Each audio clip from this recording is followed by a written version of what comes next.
Mr. and Mrs. Peters traveled to Brighton for a trip last summer. Brighton is a town by the sea in England. Mr. Peters likes fishing very much, and on the first day he stated to his wife, "I'm going to go out fishing on the sea. Are you going to come with me?" "No," his wife said, "it's chilly and windy today."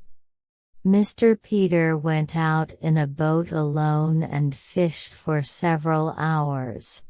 But he caught nothing except an advertisement on a piece of plastic for a fish shop in the town.